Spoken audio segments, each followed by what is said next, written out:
말씀드리려면 조금 어려울 수 있는데 그 PPT를 얼마든지 나눠 가질 수 있습니다. 대한민국을 지키는 거룩한 방파제라는 제목으로 말씀드리겠습니다. 넘겨주세요. 자, 첫 번째는 동성애와 차별금지. 넘겨주세요. 자, 동성애가 뭐냐? 넘겨주세요. 동성애의 정의입니다. 동성애와 성적인, 동성과의 성관계, 동성애를 자유로운 성정치성. 그러니까 동성애는 정신적 사랑이 아닙니다. 정신적 사랑하는 건 우정입니다. 우정. 동성애는 성관계를 하고 싶다든지 실제 성관계 하는 것. 이게 동성애고요. 이성애는 뭐냐? 남녀 간의 성관계. 양성애는 동성애, 이성애, 다음이 양성애. 그래서 동성애, 이성애, 양성애 합쳐서 성적지향. 요게 이제 법하고 조례 들어갑니다. 넘겨주세요. 동성애자가 얼마나 많으냐? 이걸 제일 먼저 조사한 사람이 킨제입니다. 근데 킨제는 어떤 사람이냐? 이 사람은 양성이세요. 그리고 이분은 모든 성을 마음대로 해야 됩니다. 여기서 말하는 모든 성은 뭐냐? 동성애, 어린이, 동물, 건친, 모든 성을 마음대로 해야 된다 생각했어요. 그래서 이 사람이 데이터를 모아서 두 권의 책을 썼습니다. 1948년도에 남성의 정책입니다. 53년도에 여성의 정책입니다. 근데 그 책 내용이 뭐냐면은 미국 남성의 10%가 동성애 한다는 거예요. 이 책이 나왔을 때 센세이션을 일으켰습니다. 왜냐하면 그 당시에 미국이 보수적이기 때문에 이렇게 많이 한다고 하고 센세이션을 일으켰는데 킨제이는 자기 목표를 달성하려고 문제가 있는 사람을 조사했습니다. 성범죄자, 노출증 환자, 소아애호자, 교도수감자 이런 사람을 표본의 4분의 25% 해가지고 굉장히 많이 하고 있다. 이렇게 했어요. 넘겨주세요. 자, 최근 들어서는 정부 차원에서 대규모로 조사합니다. 캐나다, 영국, 미국에서요. 하니까 동성애자는 1%, 양성애자까지 합쳐도 2%밖에 안 됩니다. 그건 피지의 결과가 가장이 되겠죠. 넘겨주세요. 우리나라는 데이터가 별로 없습니다. 1996년대 한국 에이즈 연맹에서 조사하니까 동성애자가 10,000명. 그 당시 인구 비율로는 0.07%. 2003년도에 한국성광연구소에서 서울에 있는 남자를 조사했을 때 동성애자는 0.1%, 양성애 0.3, 동성애 경험이 1.1이었습니다. 2011년도에 다시 성광연구소에서 서울에 있는 사람을 조사했고요. 동성애 경험이 남자는 1.1, 여성은 0.3. 그러니까 여자는 남자의 4분의 1밖에 안 됩니다. 2012년도에 한양대학교에서 전국에 있는 남자를 조사하니까 동성애 경험이 0.3, 응답거지 0.3, 응답거지까지 합쳐도 0.7밖에. 그럼 왜 이렇게 적으냐? 서울이 동성애자가 많습니다. 서울이 동성애가 어떻게 할 수 있느냐? 일반 남성은 에이즈에 거의 안 걸립니다. 반면에 동성애를 하면 에이즈 걸리량이 높아요. 그래서 에이즈 환자의 분포와 동성애자의 분포는 비례합니다. 전국의 보건소에서 에이즈 발병률의 2배가 서울에 있습니다. 그러니까 서울이 동성애자가 2배 정도 많을 것이다 추측할 수 있고요. 2003년도에 서울에 있는 남성 동성애자 0.1%니까 2003년도에 전국의 남성 동성애자는 0.1%입니다. 근데 2003년이 돼서 지금은 그 에이즈 감염자가 7.5배가 됐어요. 그래서 지금은 남성 동성애자가 0.75%, 여자는 남자의 4분의 1. 그래서 평균하면 0.48%고 16만 명. 양성애자는 동성애자 1.5배, 24만 명. 동성애 경험은 88만 명. 그러니까 우리나라에 한 8, 90만 명 있다고. 근데 뭐 서구에 비해서는 작은 거예요. 이게. 그다음 주세요. 자, 그 다음에 제가 말씀드리고 싶은 것은 동성애는 타고나는 것이 아니다. 왜냐하면 서구가 무뎌진 것이 이것 때문이거든요. 요게 이제 미국 갤럽 조사입니다. 좀 짙은 색깔이 동성애는 선천적, 옅은 색깔이 후천적. 옛날에는 대부분의 사람들이 동성애는 후천적입니다. 근데 이게 점점 비슷해지다가 2000년쯤에 같아지고 지금은 오히려 선천적이라는 생각하는 사람이 더 많아졌어요. 넘겨주세요. 자, 동성애가 도덕적으로 문제가 있느냐 없느냐. 옛날에는 도덕적으로 문제가 있다는 사람이 더 많았어요. 근데 이게 점점 같아지다가 지금은 동성애가 도덕적으로 문제가 없다는 사람이 2배가 되고 있어요. 네, 넘겨주세요. 동성애가 타고났다는 사람은 88%가 동성교를 지지합니다. 후천적인 생각하는 사람은 61%가 반대예요. 넘겨주세요. 자, 우리나라의 경우입니다. 우리나라는 동성애가 타고났다는 생각하는 사람은 20몇 %밖에. 반면에 동성애와 후천적인 생각은 2배 정도 많습니다. 우리나라는. 넘겨주세요. 자, 우리나라 똑같아요. 선천이 생각하는 사람은 61%가 동성교를 지지하고요. 후천연이 생각하는 사람은 64%가 반대합니다. 그 다음에 나이로 보게 되면 20대, 30대는 동성교를 지지합니다. 50, 60, 70은 반대합니다. 그 다음에 남자, 여자를 나누어 보면 20대 여성이 제일 많이 지지해요. 77%가 동성교를 지지합니다. 그러니까 20대 여성의 생각을 바꾸지 않는 한 동성교를 확보가 됩니다. 네, 넘겨주세요. 자, 그럼 왜 우리나라는 선천의 생각 사람이 적었느냐? 제가 아까 제 삶을 뒤돌아보면서 설명한 게 제가 2012년도부터 이 일에 본격적으로 뛰어들었어요. 제가 본격적으로 뛰어들면서 제일 먼저 한 것이 책을 적는 겁니다. 그래서 동성애에 대한 불편한 짓이 이게 뭐냐면 동성애 관련된 논문들을 다 모아서 동성애는 타고나는 것이 아니다 하는 것을 적었습니다. 넘겨주세요. 2013년도에 동성애 과연 타고나는 것일까? 넘겨주세요. 2020년 동성애 유죄가 아니다. 참 우리나라는 참 감사하게도 동성애가 타고나는 주장하는 교수나 과학자가 별로 없습니다. 반면에 동성애는 타고나는 것이 아니라고 말하는 교수나 과학자들이 있어요. 그러니까 우리나라는 왜곡되지 않은 거예요. 미국 같은 데 가면 동성애 타고나는 거 주장하는 교수나 과학자들이 많습니다. 그러니까 자꾸 미혹이 되는 거예요. 네, 넘겼어요. 자, 동성애가 유전이 아니라는 좋은 증거는 뭐냐? 남자 2명이서 여자 2명이 아기를 못 낳습니다. 아기를 낳아야만이 자기 몸에 있는 유전자가 다음서 넘어가면서 유전이 되지 아기도 못 낳아서 유전이 되겠어요. 넘겼어요. 자, 그런데 왜 미국 사람, 서구 사람들 믿었느냐? 동성애자인 과학자들의 노력입니다. 이 대표적인 논문인데요. 1993년대 해머라는 동성애자가 남성 동성애는 XP28 유전자와 관련이 있다고 사이언스가 이 사이언스가 굉장히 유명한 잡지입니다. 그 유명한 잡지에다가 동성애와 XP28 관련이 있다고 발표를 하니까 언론에서 대서특필을 했어요. 드디어 동성애 유전자 관련이 그러니까 결과적으로 일반인들뿐만 아니라 과학자들까지 됐어요. 다행히 6년이 지나서 다이스라는 사람이 그 동성애와 XP28을 축소하니까 관련이 없었습니다. 그래서 사이언스에 관련 없다 이렇게 발표했고요. 2005년도에는 해머 연구팀이 더 많은 사람을 조사했습니다. 1993년도에는 40명을 했는데 2005년도에는 456명, 11배. 11배 하니까 XP28과 남성 동성애 관련이 없었습니다. 그러니까 관련이 없다고 번복을 한 거죠. 근데 그렇지만 7번, 8번, 10번에는 있다고 발표를 했습니다. 근데 2010년도에 라이스 연구팀이 7번, 8번, 10번이 없다고 발표합니다. 조금 신기하지 않아요? 1993년도에 해머가 XP28에 동성애 유전자에 있다 했는데 6년이 지나서 라이스가 없다고 그랬거든요.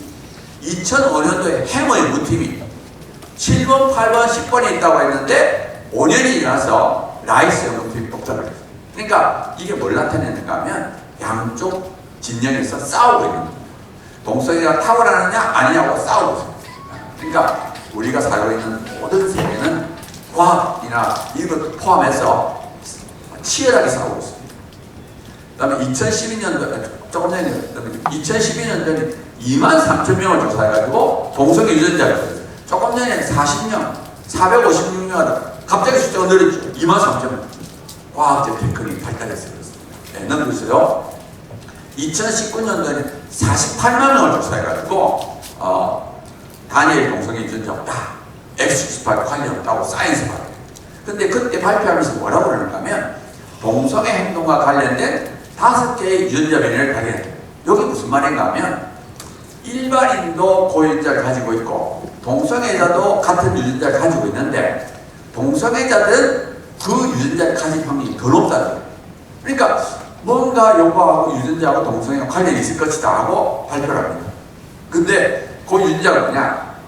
우울증, 정신분열증, ADHD하고 관계되고 그 5개가 동성애 형성에 미칠 확률은 1%밖에 안 된다 하고 발표했어요. 근데 사실 이 5개가 있다 하니까 이 동성애가 유전이라고 주장하는 사람은 또 뭐라고 그러냐? 5개가 있지 않느냐? 여전히 유전이다 막 주장을 해요. 네. 그 다음 넘겨 있어요. 그래서 제가 다른 질병도 한번 봤어요. 우울증의 경우에는 유전자 변이 개수 102개, 정신분열증 108, 당뇨병은 143개, 고혈압은 수백 개. 뭐 이렇게 많아도 우리가 이걸 유전병이라 그럽니까? 그렇지 않죠. 동성애는 비교해봤자 5개밖에 안 돼요. 네. 그러니까 그걸 이유로 동성애 유전이라고 말합니다. 넘겨주세요. 그 다음에 동성애가 유전이 아닌지 알 수 있는 좋은 방법이 있어요. 그게 뭐냐? 일란쌍둥이입니다. 일란쌍둥이 왜 좋은 방법이냐면 일란성 쌍둥이는 한 개의 수정란이 두 사람이 있습니다. 그러니까 일란쌍둥이는 두 사람의 유전자가 100%입니다. 그러니까 정말 동성애 유전자 있다면 두 사람이 동시에 나옵니다. 그 다음에 또 같은 엄마 뱃속에 자랍니다. 엄마 뱃속에 자라니까 호르몬이라든지 모든 선천적인 영향을 동일하게 합니다. 정말 동성애가 타고나는 것이라면 이 일란쌍둥이는 두 사람이 동시에 동성애에 동시에 안 돼요. 일치율 높아야 돼요. 근데 2000년 이후로 우리가 조사를 해보니까 2010년도에 제일 많은 사람을 조사했을 때 남자는 9.9%, 여자는 12.1% 일치율 넘겼어요. 그래서 일란쌍둥이의 동성애 일치율 10%밖에 안 됩니다. 그러니까 10명 중에 1명은 일치하고 9명이 다른 거죠. 그 다음에 일란쌍둥이는 태어나서 같은 부모 밑에서 같은 환경이 다릅니다. 그러니까 후천적인 영향도 같고 선천적인 영향도 같고, 그러니까 이 10% 아닌 후천적인 영향이 들어있으니까 선천적인 영향은 10%가 안 됩니다. 그러니까 동성애는 절대 타고나는 것이 아닙니다. 네, 넘겼어요. 자, 요약을 하면 동성애 유발 유전자는 없습니다. 이게 무슨 말인가 하면 어떤 특정한 유전자가 있어가지고 거기에 있으면 동성애하고 거기에 없으면 안 하고 그런 건 없습니다. 근데 한 가지 조심해야 될 것이 뭐냐 하면은 간접적인 유전적 영향은 있을 수 있습니다. 왜냐하면 우리의 몸과 성격은 유전적인 영향을 받아요. 부모로부터 몸하고 성격이 유전됩니다. 자, 예를 들어서 살인을 합시다. 살인이라는 행위 안에 할 때 다혈질의 성격, 근육질의 몸이 있는 사람이 다혈질 성격이 없는 사람에 비해서 가능성이 높아요. 살인할 가능성이 높습니다. 다혈질 성격이 살인 자체를 만들어내는 건 아니지만 가능성이 높아요. 아까 말했는데 2019년도에 5개 유전자 변이가 있다고 했죠. 우울증, 정신분열증, ADHD. 그것이 있는 사람이 동성애에 대한 확률이 높아요. 그런 성격이나 그런 정신 특성을 갖고 있는 사람. 예. 결론을 내리면 동성애는 절대 타고나는 것이 아닙니다. 어쩔 수 없이 동성애는 이렇게 하면 안 됩니다. 예. 네, 넘겨주세요. 자, 이제부터 차별금지법에 대해서 말씀드리겠습니다. 2020년에 정의당에서 포괄적 차별금지법 발의했고요. 2021년에 민주당에서 3번이 평등법 발의했습니다. 그러니까 지난 국회에는 4개의 차별금지법이 있었다고 봅니다. 왜냐하면 평등법과 차별금지법은 거의 똑같습니다. 그리고 차별금지사유안에 성적 제한과 성별 정체성이 있습니다. 성적 제한은 말씀드렸죠. 동성애, 이성애, 양성애를 뜻한다 했죠. 성별 정체성은 뭐냐? 자기 성별 이식입니다. 예를 들어 저는 생물학적으로 남자입니다. 남자. 제가 마음으로 난 여자다 이 생각하면 나의 성별 정체 여자가 됩니다. 그 다음에 또 성별을 정의하는 제3의 성별이 있습니다. 성별을 차별금지법에서 어떻게 정의하느냐? 성별은 남성, 여성, 그 외에 분류할 수 없는 성. 그러니까 쉽게 말하면 남자도 아니고 여자도 아닌 성이 있다고 이렇게 했습니다. 예, 넘기세요. 조금 전에 말했듯이 성별 정체성은 자기 성별 인식입니다. 예를 들어서 트랜스젠더는 생물학적 성과 반대로 생각해요. 그러니까 제가 남자인데 내가 마음으로 난 여자다 하면 난 트랜스젠더가 됩니다. 수술 안 해도 됩니다. 성장의 수술 안 해도 마음으로 반대의 성을 생각하면 트랜스젠더입니다. 자, 우리가 성별 정체성을 차별금지하지만 하면 안 된다면 트랜스젠더를 차별하면 돼요. 자, 우리 어른 생각할 때 아이고 뭐 트랜스젠더도 불쌍하니까 차별받으면 안 되지 이렇게 생각할 수 있는데 여기서 말하는 차별금지는 법적으로 차별금지입니다. 그러니까 쉽게 말하면 제가 생각할 남자인데 마음으로 여자다고 생각하면 이제 여자 화장실, 탈의실 들어가는 걸 막으면 차별입니다. 막으면 안 됩니다. 네, 넘겨주세요. 자, 젠더의 종류가 여러 가지 있습니다. 트랜스젠더는 생물학성과 반대로 생각하고요. 넌젠더, 이건 남자도 아니고 여자도 아니고. 뉴트로이스, 이건 중성, 무성. 젠더 플루이드가 유체입니다. 변하는 거예요. 그래서 아침엔 남자였다가 저녁도 여자가 되고 오늘은 이제 남자였다가 내일 여자가 이게 자꾸 변하는 거예요. 그걸 젠더 플루이드라고 그래요. 데미젠더는 뭐냐? 반은 남자고 반은 여자. 폴리젠더는 여러 가지 젠더. 바이젠더는 남자인 동시에 젠더가 수십 가지 준비가 됩니다. 왜? 마음으로 생각하는 젠더입니다. 그 다음에 차별금지법을 보면 제가 아까 말씀드렸죠. 제가 2007년도에 이 차별금지법이 나왔을 때 이제 반대를 했어요. 그리고 보면은 성적 지향과 성별들이 쭉 있습니다. 그리고 형사처벌도 넘겨주세요. 자, 차별금지법을 만들지 어떤 문제가 있느냐? 동성애를 비윤리적이다, 비정상이다, 죄라고 공공장소에서 표현하면 법적 제재를 받습니다. 개인의 윤리가 존중해야 돼. 그 다음에 제일 큰 문제는 종교의 자유입니다. 설교 시간에 동성애를 나쁘다, 동성애를 죄라고만 해도 이제는 차별입니다. 그거는. 또 그 다음에 전도를 못해요. 전도는 뭐냐? 종교 괴롭힘입니다. 안 믿겠다는 사람을 자꾸 가서 믿으라. 그거는 괴롭힘. 그건 이제 차별의 일종입니다. 그 다음에 학생들한테 너희들 동성애 하지 마, 믿음을 가져. 이것도 차별입니다. 그러니까 이게 굉장히 큰 문제지요. 그 다음 넘겨주세요. 자, 실제적인 겁니다. 자, 아까 남녀 구분이 없어져요. 본인이 생각하는 것이 이제 성별이 되니까 실제로 2021년에 미국에서 LA에서 최대 찜질방에 남자가 들어갔습니다. 여탕에. 이 사람이 완전 남자거든요. 옷을 다 벗고 난 여자다 해가지고 여탕에 들어갔어요. 그러니까 얼마나 놀랬겠어요. 여탕에 있던 그 사람들이. 여자들이 놀래가지고 옷을 막 대충 입고 나와가지고 찜질방 주인한테 왜 여탕에다가 남자를 넣었느냐고 막 항의를 하니까 그 찜질방 주인이 뭐라고 하는지 알아요? 캘리포니아는 여자라고 하면 그거 막을 수가 없다고 법에 의해서 못 막는다고 그래요. 그 다음 남겨주세요.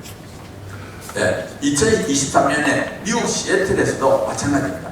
한인 여성 전용 찜질방에 남자가 물론 자기가 여자라고 주장하면서 자기가 회원으로 가입하겠다. 그러니까 찜질방에서 안 된다고 그랬어요. 옷을 다 벗고 하니까 절대 안 된다. 그러니까 이 사람이 워싱턴 인권위에다가 제소를 했습니다. 그러니까 워싱턴 인권위에서 그 사람을 회원으로 받아주라. 또 시애틀 지방법원에서도 그 사람을 회원으로 받아주라. 왜? 법에 의해서 판결할 수밖에 없으니까. 법은 본인이 여자라고 하면 여자가 할 수 있는 다 할 수 있는 거예요. 그래서 우리나라 신문에 이게 너무 흥미롭다고 온 신문이 나갔어요. 넘겼어요. 자, 이 사람은 같은 사람, 남자인데 이 사람이 죄를 짓고는 교도소를 가면서 난 여자니까 여성교도소에 넣어주세요. 그래서 여성교도소가 4명을 성폭행했습니다. 근데 문제는 뭐냐? 이 사람은 원래 강간법령이 있어요. 그때도 불구하고 본인 여자라고 하니까 여성교도소를 간 거예요. 네, 넘겼어요.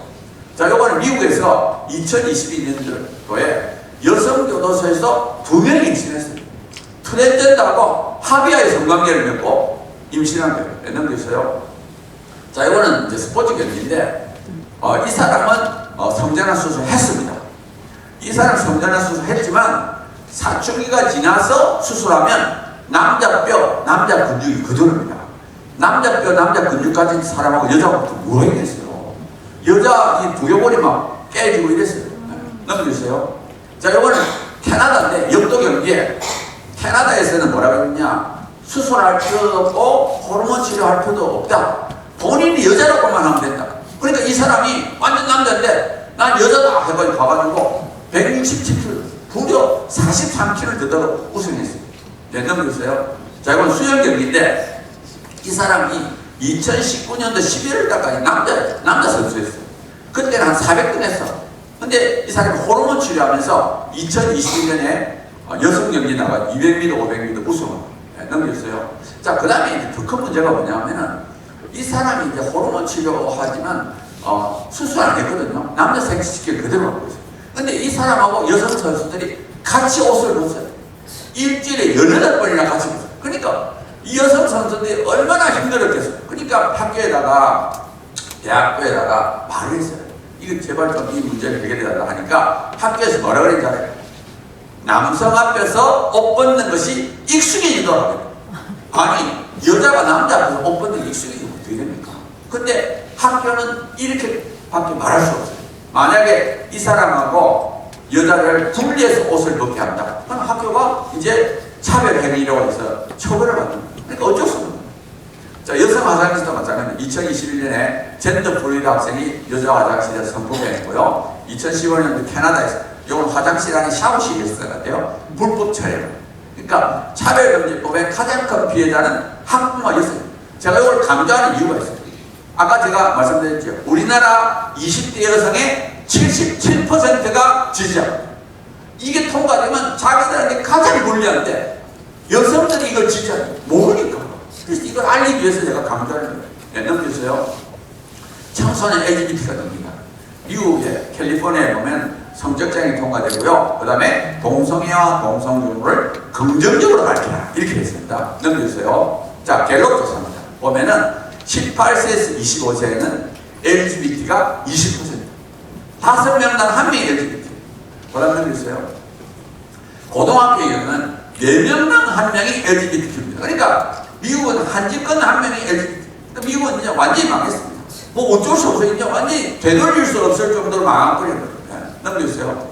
자, 영국도 마찬가지입니다. 학생들한테 성적 지향과 젠더 정체성을 탐색하게 만들어요. 이게 무슨 말이에요? 멀쩡하게 잘 있는 애들 보고, 야, 네가 혹시 동성애자인지 트랜스인지 한번 생각해봐. 그러다가 걔가, 아이고 선생님 나는 동성애자인 것 같아요. 야, 그렇게 살아요. 적극적으로 지금. 이러니까 늘 수밖에 없죠. 네, 넘겨주세요. 영국도 마찬가지. 18세 이하 청소년 성장한 시점자가 2009년 77년, 2018년 2,590, 34배로 증가했어요. 네, 넘겼어요. 자, 차별금지법 문제점 요약을 하면 윤리도덕이 파괴됩니다. 악을 선이라고 선을 안 해요. 남녀 구분이 파괴되니까 진짜 성들이 피해요. 자녀들이 파괴되니까 학부모의 피해는. 저는 전공이 물리학입니다. 물리학. 근데 학부모들이 저를 찾아와요. 연구실을 찾아오면 어떻게 알고? 그리고는 학부모들이 와가지고 울어요. 자기 자녀가 동성애했는데 자기 자녀가 트랜스인데 이거 고칠 수 없느냐고 울면서 애원하는 거예요. 이거 고쳐집니까? 그 애들이 이미 잘못된 그 세뇌가 돼 있는데. 한 번은 어머니가 딸을 데려왔어요. 그 어머니도 미인이고 딸도 미인이고. 근데 그 딸이 남자가 되겠다는 거예요. 그래서 제가 설명했어요. 성년화 수술하면 되돌릴 수 없다. 일생 호르몬 약 먹어요. 제가 1시간을 써요. 1시간. 근데 그게 걔가 끝까지 남자가 돼요. 이게 결국 돌아갔습니다. 제가 한 2달쯤 후에 어머니한테 전화했어요. 어머니, 난 어떻게 됐습니까? 어머니가 하는 거예요. 자녀를 어떻게 이기냐. 얼마 전에 유방절제술 수술했어요. 이게 나무 이야기는 뭐 알고 뭐 그럴 수 있죠. 자기 자녀, 자기 손자의 문제가 되면 그 집안 완전히 박살이 나는 겁니다. 한번 보세요. 영국은 2,590명이 1년에 2,590 가정이 깨지는 거예요. 박살이 나는 거예요. 미국이나 영국이 어리석은 나라니까. 똑똑한 나라죠. 그렇지만 유치원부터 동성애 성전환이 괜찮다고 계속 알리면 그렇게 늘어요. 30배 늘어요. 우리나라 똑같습니다. 우리나라도 차별금지법 딱 통과돼가지고 유치원부터 동성애 성전환 괜찮다고 하면 우리나라도 30배 늘어요. 한 집권 1명의 LGBT가 생기는 거예요. 그걸 어떻게 우리가 그걸 어떻게 허용하겠어요? 우리 이건 결사적으로 막아야 되는 겁니다. 또 자유의 파괴, 동성애 독재했을 때 법원에 가면 동성애자 LGBT 권한하고 일반인들의 언론의 자유, 종교의 자유, 표현의 자유를 비교하면 LGBT 권한이 더 높습니다. 그러니까 LGBT 마음을 아프게 하는 종교의 자유, 표현의 자유, 언론의 자유 없습니다. 독재예요, 독재. 교회도 파괴. 왜? 그 직장생활 아무리 잘해도 상사가 물어. 너 동성애 어떻게 생각해? 동성애 좀 나쁘다 하면 너 쫓겨나. 너 호모 변비하니까 우리 직장에 있을 수 다 쫓겨나는 거예요. 넘겨주세요.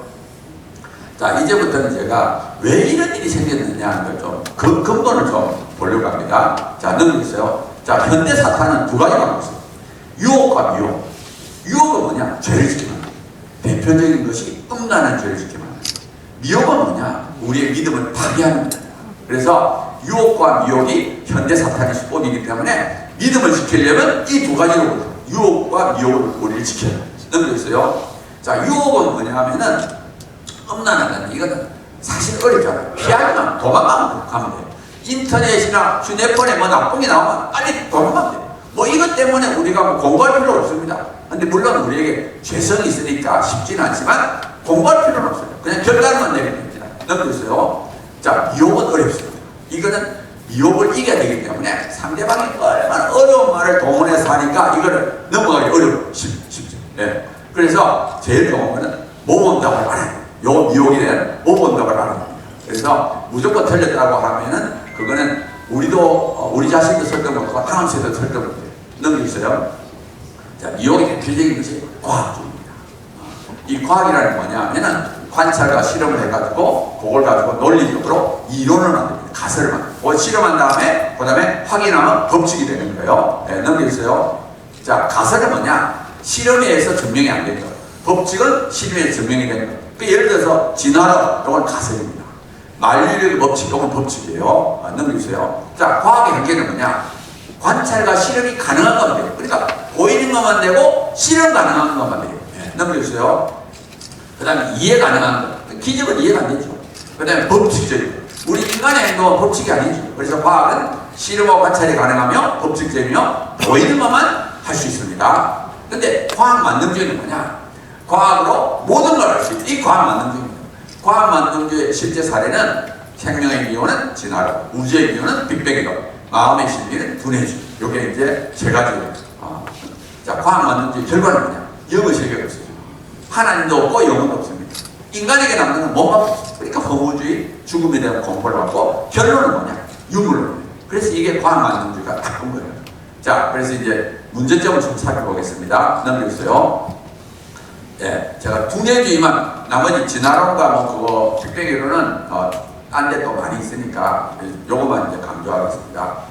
제가 아까 처음에 예를 들었을 때 제 자서전이, 요거는 자서전 PDF 파일이 다운이 됩니다. 제가 14살 때 저는 두뇌주의자였어요. 두뇌에서 마음이 만들어지는 생각이고요. 29살 때 하나님 은혜로 영혼을 믿게 됐습니다. 넘겨주세요. 자, 정신에 대한 두 가지 있습니다. 기독교 신앙은 뭐냐? 정신은 몸과 영혼의 연합으로 이루어진 영적 활동이다. 그러니까 죽으면 몸은 흙으로 가지만 영혼은 천국과 지옥으로 가는 거죠. 반대 두뇌주의는 뭐냐? 정신은 두뇌에서 생겨나기 때문에 죽으면 정신은 없어지고 몸은 흙으로. 그러니까 죽으면 끝인 거죠. 네, 넘겨주세요. 자, 영혼이 있다는 증거가 뭐냐? 성경 말씀입니다. 예수님이 말해요. 몸은 죽어도 영혼은 능히 죽이지 못하는 자를 두려워한다는 거예요. 이 뭐예요? 몸은 죽어도 영혼은 죽지 않는다는 걸 나타내고 있죠. 그 다음에 엘리야가 사르밧 과부의 아들을 살릴 때 영이 돌아왔습니다. 예수님이 야일의 딸을 살릴 때 영이 돌아왔습니다. 그러니까 영이 돌아오면 살아나는 거예요. 네, 넘겨주세요. 죽음 이후에 가는 천국과 지옥은 반복적으로. 그러니까 우리에게 영혼이 있다는 것은 우리가 만드는 논리가 아닙니다. 성경이 분명히 기록한 하나님 말씀이며 진리입니다. 네, 넘겨주세요. 자, 그 다음에 다른 영들이 우리에게 있는 하나님이 우리 마음을 감동시키고 어떨 때는 완악하게도 하고 지혜롭게도 사단도 우리에게 생각을 해요. 그러니까 다른 영들이 우리에게 영향을 미치는데 하물며 자기 영혼이 자기에게 영향을 안 미치겠어요? 네, 넘겨주세요. 자, 영들은 우리의 인간의 몸 안에 거하고 조작할 수 있어요. 그러니까 인간의 몸은 영을 담는 그릇입니다. 성령님은 우리 안에 거하시고 방을 하겠죠. 귀신은 마찬가지예요. 귀신의 뜻대로 말하게 하고 몸도 주관하고 예수님도 귀신이 우리 안에 거할 수 있다고 말했습니다. 네, 넘겨주세요. 자, 이제부터는 저쪽 주장, 영혼이 없다는 주장에 대한 반론을 하겠습니다. 저쪽은 어떻게 말하느냐? 동물과 인간은 똑같다는 거예요. 동물도 개도 꼬리 흔들고 막 이러니까 동물이나 인간의 정신적 능력은 수준 차이는 있어도 본질적 차이가 똑같다는 거예요. 자, 그럼 반론을 하면 본질적 차이가 없다는 게 비하입니다. 그리고 엄청난 차이가 있죠. 네, 두 번째는 넘겨주세요. 자, 그 다음에 얘기가 뭐냐면은 두뇌가 손상당하면 정신장애 생겨요. 두뇌가 약간 장애 생기니까 봐라, 두뇌에서 정신이 생겨나는 것이 아니냐 이렇게 말하는데 사실은 영혼과 정신은 혼동합니다. 정신은 몸과 영혼의 연합으로 이루어진 결과물이고 영혼은 정신을 만든 근원입니다. 제가 비유로 말하면 몸은 두뇌를 포함한 몸은 컴퓨터고 영혼은 컴퓨터 사용하는 사람이고 정신은 컴퓨터 모니터에 나타나는 화면이 그 영혼하고 정신은 완전히 다른 거예요. 넘겨주세요. 자, 정신 능력의 두뇌의 의존성은 영혼이 없다는 증거가 아닙니다. 예를 들어서 컴퓨터가 망가지면 장애 생깁니다. 그것만 가지고 컴퓨터 사용하는 사람이 없다 말을 못해요.